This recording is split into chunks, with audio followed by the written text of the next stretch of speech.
Rick Avery came down and choreographed a fight with me and Marshall Teague.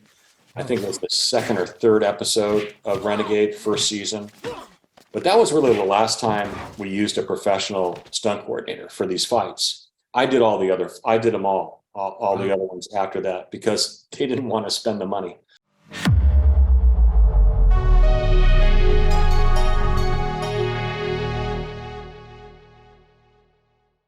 Hey guys, welcome to part two of my interview with Lorenzo Lamas. Make sure to check out part one, by the way, linked in the description below, where he kind of talked about the motivation for writing this book, which this is a great read. Buy it, linked in the description below. Get it from Amazon or somewhere else, but if you want it from Amazon, it's in the link. And he kind of went over his martial arts history in part one of the interview, which he's going to expand on in this one. But in this one, we're really going to dig deep into Renegade, right? An outlaw hunting outlaws, a bounty hunter, a renegade. Such a cool guy. He helped create the character and gave some of the ideas for the show. And, you know, the show still holds up great today. And we go over some really fun episodes, including an Aikido themed episode. Oh, before we get to that, though, I do want to point out, check out my Instagram, Real Viking Samurai, because a lot of people ask me, hey, you know, can you share some of your dietary stuff, some of your training stuff? So I do put posts on there, but I've been doing a lot more things in the story, so you could kind of see what I'm eating throughout the day. You could see the supplements I'm taking, the kind of training I'm doing. Speaking of supplements, this OptiGreens 50 is something I recommend for everybody for overall health because it's really good for your immunity, it's good for your gut health, but you gotta be careful what you buy because there's a lot of crap products out there. So you need a company like First Form that stands by their reputation. All the products are tested in an FDA inspected facility. This is low temperature processed so it doesn't degrade anything. These are 100% organic grasses, non-GMO. This is all just pure health. It's great. Again, be careful what you guys buy because there's a lot of non-reputable brands out there, but I will highly recommend First Form. So look into it. It's linked in the description below. I gotta say, when I was growing up, you know, I obviously had my influences like Stallone, Van Damme. You were right up there because of Renegade as like, okay, this is like one of the coolest guys out there, riding motorcycles, catching bad guys, doing karate. So literally, I wanted to be a bounty hunter when I grew up because of your show. Yeah, cool. And a That's lot of cool. people like me, especially in that era, man. Yeah. You were one of those guys that like motivated us. Speaking of which, I do want to ask you something about Renegade, and this is from another guy. He's got 40 years plus in martial arts. He's a president of an MC motorcycle club, and he's really happy that Renegade positively helped the image and profiling of bikers. And wanted to ask you, did you put that in, or was that more the show head writer's idea that pushed that? So Stephen Cannell wrote the story, right? Stephen Cannell was created. Renegade was created by Stephen Cannell, who a lot of the people out there watching will know from A-Team, Wise Guy, Sonny Spoon, The Greatest American Hero with William Catt. This was a very prolific writer, and he wrote this character, Vince Black or Reno Reigns, as kind of an anti-hero, right? A reluctant hero. He was accused for a crime that he didn't commit, but he couldn't get the evidence to clear his name, so he was on the run, basically an outlaw that didn't know what else to do except like chase other outlaws. Chase other outlaws. Yeah, what a cool premise. So it was a great premise. An outlaw hunting outlaws, a bounty hunter, a renegade. Such a cool guy. And Stephen wrote the character with the Vincent Black Shadow motorcycle. So originally the idea was not using a Harley, modern Harley. It was to use a classic Vincent Black Shadow, beautiful motorcycle. I think one of the most iconic motorcycles ever manufactured. It's a prize motorcycle for the collector group, right? Yeah. And when I first met with Stephen at his office, I asked him what he felt about having a Harley instead of a Vincent Black Shadow. And my point was to Stephen, it was actually from a producer's point of view, which he could relate to. And I had produced a couple of movies up to that point. I said, you know, depending on an antique motorcycle to start every time for every scene, is going to be questionable. You know, that was a kickstart motorcycle. The Vincent was a kickstart motorcycle, inline 4-cylinder. It would probably have to be maintained, more than a modern motorcycle, just because it's old. And I suggested to Stephen that he think about using a Harley. And I had just bought that Renegade bike from Glendale Harley Davidson, like a month earlier from the meeting. And I had a picture of it in my wallet. And so I said, Stephen, would you mind if I showed you a picture of the motorcycle that I just bought? He goes, sure. So I pulled the picture out. I showed him the picture of it. He goes, oh, I like the flames on the tank. I go, yeah, it's a brand new Harley Davidson Softail wide glide motorcycle. It looks classic, but it's modern. Like, it has electric start. It'll start every time. So when Reno has to get on his bike, and burn rubber out of there to, because he's being shot at, you're not going to have him sit on the side of the road trying to start the bike with his kick. He goes, oh, that's a good point. That's a good point. So that's how the Renegade bike got on the show. It was mine, personally, bike, my personal bike. And then the martial arts, I also asked him in that same meeting. I said, so Reno's kind of handy, right? He's good with his fists, obviously. He was a cop. He learned how to control, the perps. What do you think about if I added some more theatrical martial arts, like Taekwondo? He goes, well, what's Taekwondo? I go, well, Taekwondo is a Korean martial art. It uses a lot of kicking. I asked him, I said, did you see Billy Jack with Tom Laughlin? He goes, oh, yeah, I saw Billy Jack. I love that movie. I said, okay, well, that's Hapkido. Hapkido and Taekwondo, very similar. Same kinds of kicks. He goes, oh, you mean those wheel kicks? I go, yeah. He goes, you do that? I go, yeah. I've been training since like 4 years at that time in martial arts. Oh, no, wait.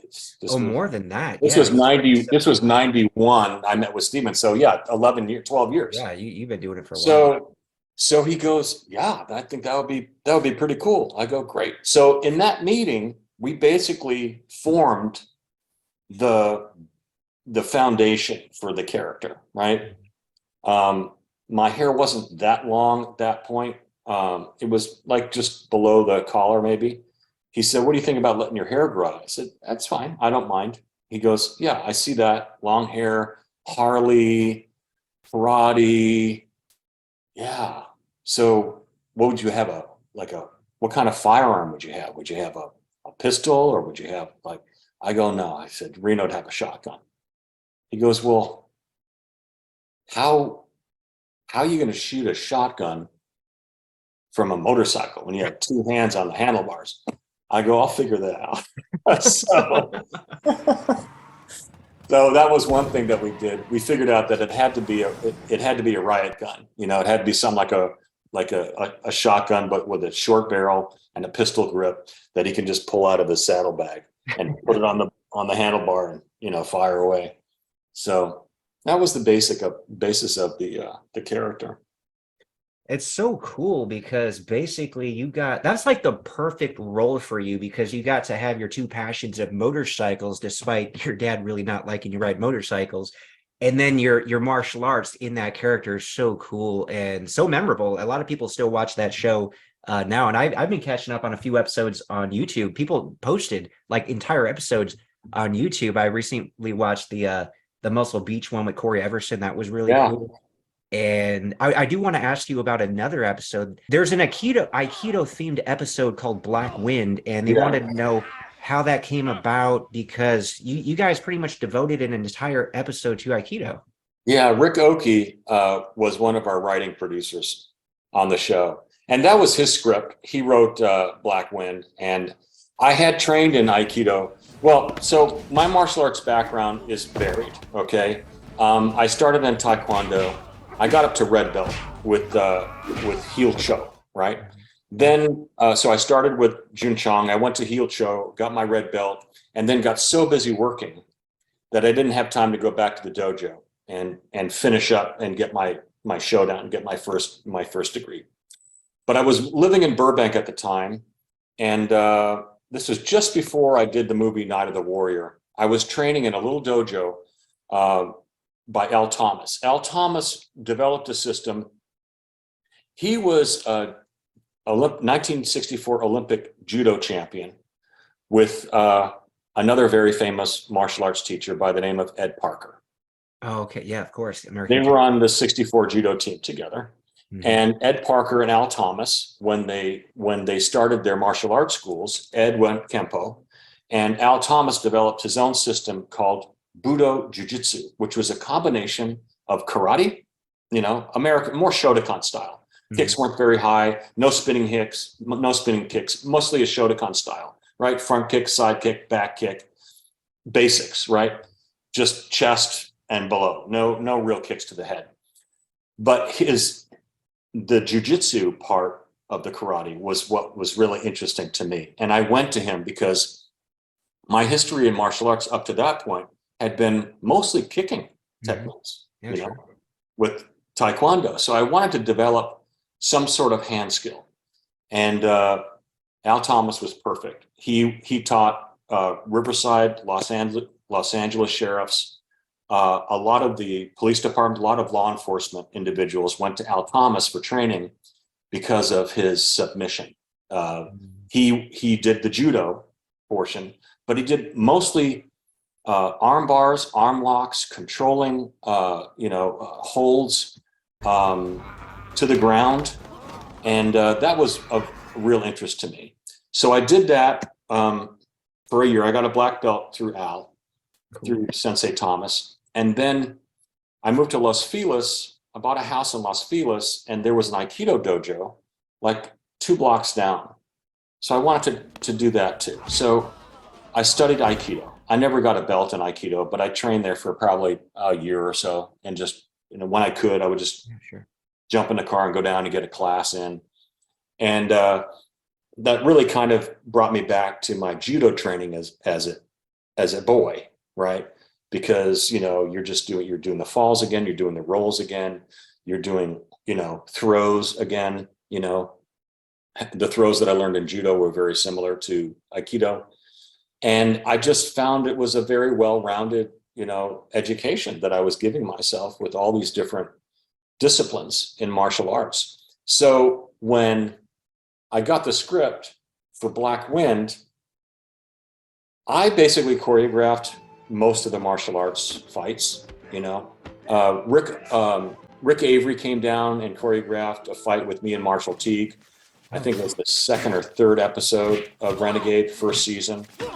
But that was really the last time we used a professional stunt coordinator for these fights. I did them all the other ones after that because they didn't want to spend the money. I could have it would have been nice to have a martial arts choreographer on staff, so I could bounce ideas off of, and we could really create this great stuff. But Renegade didn't have the budget, so I was the guy. So when I read Black Wind, I saw this right away as an Aikido story, and how Reno goes back to a sensei that taught him, his martial arts. We know Reno knows Taekwondo. We've seen it in, 50 episodes. But let's see something unique for Reno. Let's see him, work, getting off the line of attack, stepping aside, right? Mm-hmm. Taking the attack, neutralizing it, right? And then creating something beautiful to watch. And so, yeah, that was fun. So I choreographed that one using basically just Aikido skills. I think I threw a couple of kicks in there, but it was mostly just throwing and moving off the line of attack, things like that. My techniques have not changed.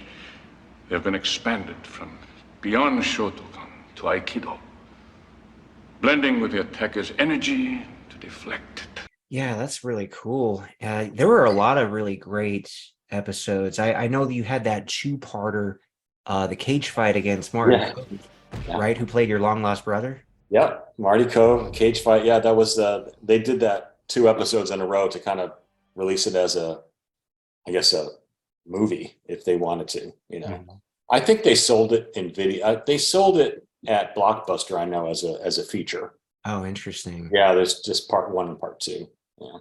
Oh, okay. Because They someone did had that twice. They did it with Cage Fight, and they did it another time with 2 other episodes. I think, gosh,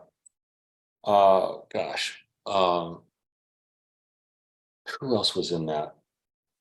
I forget, but they did another 2-parter before as well. Interesting.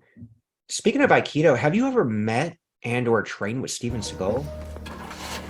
Meeting and or training martial arts with Steven Seagal would be so cool, but despite anything Steven Seagal related, we're going to get the info in the next episode about this cool photo between Lorenzo Lamas and Jean-Claude Van Damme, the whole story behind that, and he's also going to share the 3 movies that he would recommend. So if you're discovering Lorenzo for the first time, or if you're just rediscovering his work, these are the 3 films you should check out according to him, and he's also going to share some wisdom and life lessons with us, so you don't want to miss that next episode.